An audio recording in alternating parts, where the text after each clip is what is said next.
So it turns out Anderson Silva will not be boxing Terry Crews. Today news broke that Anderson will actually be boxing Chael Sonnen on June 15th in Brazil.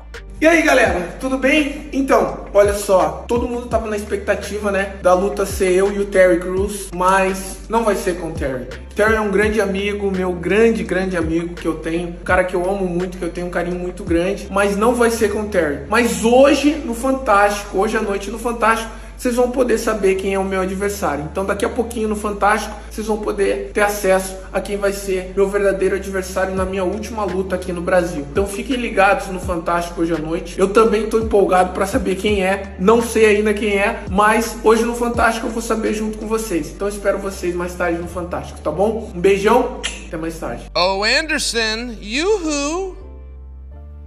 It's me again. See you June 15th. Belal Muhammad exposes DMs between him and Themba Gorimbo. Themba had this to say in his post-fight interview at UFC Vegas 92 over the weekend. With all your judgy on the comment sections and all that, look yourself in the mirror. Death is going to visit you one day, sometimes unexpected. And you guess what? You're gonna have a problem. Because people like you that are online tuning me, that why am I crying? Belal responded on X. He wrote, LOL, yeah, these quote-unquote online haters are crazy. And then he posted the DMs. Themba replied to Bilal's story. It's a photo of him and Jamal Hill. He wrote, one champion, you not a champion. Robert Whittaker previews Tom Aspinall versus Curtis Blaydes. Rob discusses the idea of stripping John Jones and whether or not Curtis deserves the shot. Mate, it looks like it's coming together pretty well. Like obviously the Aspinall Blaydes interim title shot is funny, but I don't think anyone really loses out in that. It's very hard to take the belt away off Jones, just with his tenure, the things that he's done in the sport, right, and just, you know, the prestige behind him as a person, you know, as an athlete. But Aspinall still gets his title fight. He gets pay-per-view money. He gets championship, you know, pay-per-view points. I'm assuming, you know, he's going to be making money, and it is a heavyweight title, you know, and people will look at it like a defense. And I'm glad to see Blaydes being the one to fight him for it, because, mate, I feel like Blaydes has been such a rugged. What is it? What is it? He's just been slaving away in the division. He's been fighting his way around the division. And, you know, he's won some, then he was unlucky some, and then he had great wins. And I don't know. I think he deserves it. I think he's done the time. I think he's earned the stripes, and I think he deserves to get that, you know, that gold shot.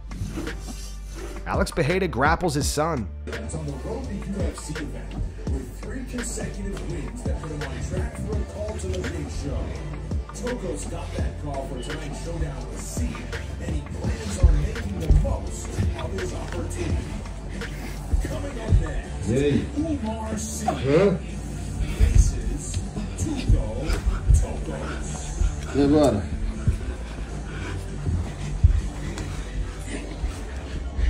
Well, when we say the phrase wild goose chase, usually doesn't come with a happy ending, but I think that can describe the week of one Togos. Megan will leave the octagon side with us.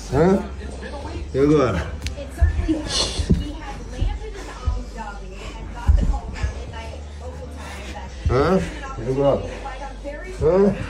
E agora? E agora?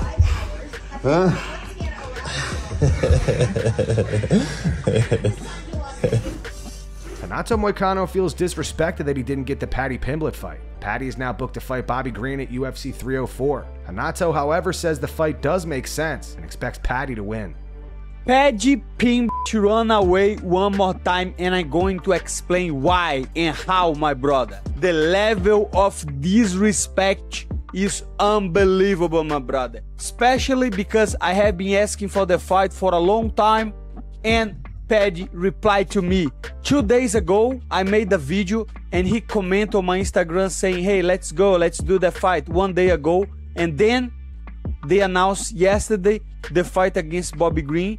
So what is the truth? He knew about the Bobby Green fight and he was still commenting, trying to act tough, or was UFC fault? He didn't want to fight me but UFC was not letting him because UFC knows what's going to happen when I fight Paddy Pimblett. To be really honest with you, I think the fight with Bobby Green and Paddy makes a lot of sense, especially because Paddy lost to Jared Gordon and then he didn't have a great performance against Tony Ferguson, and now he has the chance to step in on the top 15 and beat Bobby Green. And let's be honest, Bobby Green is a tough guy with good hands, but he doesn't try takedowns. He doesn't have a very good jiu-jitsu. He doesn't he's the most knockout power guy. So he definitely can beat Paddy Pimblett. But in my opinion, even though Paddy Pimblett is the underdog for the fight, I'm going with Paddy Pimblett on that one. Tom Aspinall posts some footage of him hitting pads. Right on in the heavyweight division.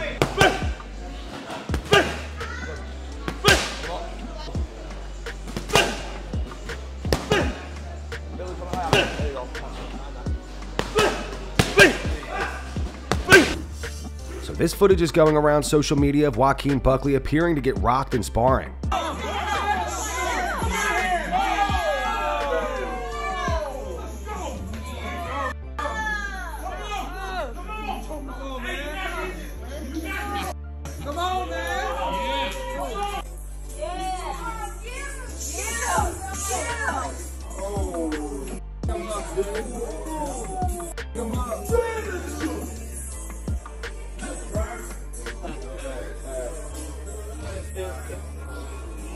Joaquin reacted to the footage. Joaquin reposted the clip to X, and it looks like it was fake. He wrote this Tubi movie gon' be crazy. Dricus Du Plessis says that he has agreed to fight Israel Adesanya. However, the fight is still not official. On X, Dricus wrote, "I've agreed to the opponent and location, so what are we waiting for?" This user replied saying, "I hope you're fighting my boy Stylebender, the true African champ." Dricus replied, "You mean contender?" This user responded to Dricus suggesting that Dana White is still upset with him over his performance against Sean Strickland. They wrote, "Because you're not marketable outside of your country. Dana was visibly upset with your upset win, that he's choosing to leave you in the background until it's mandatory to announce your fight along with the rest of the card same day." Dricus responded, "That might be true, but I have that belt, so why don't you cry about it?" Dricus also reposted this to his Instagram story. It's a photo of him and Izzy. It says, "The only fight that makes sense." And that's going to wrap it up for the news. Thanks for watching. For daily MMA news and content, subscribe to Full Mount MMA and click the bell icon to be notified when we post videos. Here are the 3 top comments from last video. The first one says, "Terry Crews is having the greatest midlife crisis of all time." The second one's from Everyone Hates Jordan 26. Says, "Silva versus Crews has to be the most random fight of all time." And the final one's from Sam. Says, "I feel like Colby is going to realize he should have taken the Gary fight. Oliveira has a tough night in the office." Those were the 3 top comments from last video. If you want to be featured in the next one, all you have to do is comment down below. And if you missed yesterday's news, click the video on screen right now to get caught up.